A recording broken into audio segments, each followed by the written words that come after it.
महाराष्ट्राच्या भल्यासाठी दोन्ही राष्ट्रवादींनी एकत्र यावे आणि अजितदादांची इच्छा पूर्ण करावी. सयाजी शिंदे. उपमुख्यमंत्री अजित पवार यांच्या निधनानंतर प्रथमच अभिनेते सयाजी शिंदे यांनी आपली प्रतिक्रिया दिली आहे.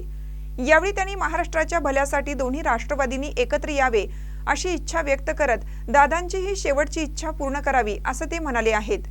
बारामती येथे उपमुख्यमंत्री सुनेत्रा पवार यांची त्यांनी आवर्जून सांत्वनपर भेट घेतली. पाहूया ते काय म्हणतात. अजितदादांच्या जाण्यामुळे महाराष्ट्र निशब्द झालाय. वैयक्तिकदृष्ट्या काहीतरी सुचावं ह्याला सुद्धा खूप वेळ जातोय, काही सुचत नाही. पण आज सुनीतराव यांची भेट घेतली आणि काय बोलावं काही कळत नव्हतं खरं तर. त्यानंतर मोठे साहेबांची पण भेट घेतली. मला असं वाटतंय की महाराष्ट्राच्या भल्यासाठी दोन्ही राष्ट्रवादी एकत्र याव्यात.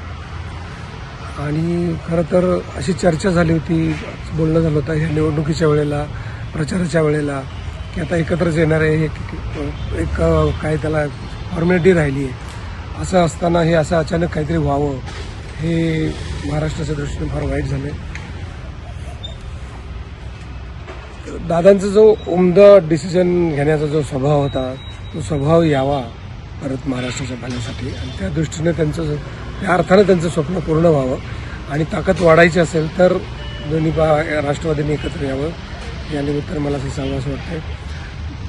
बाकी होणाऱ्या दुःखाबद्दल तर आपण बोलू शकत नाही, सध्या कोणीच काय करू शकत नाही. पण उपलब्ध परिस्थितीत जर आपल्याला पुढे जायचं असेल तर हा एक मार्ग दिसतोय.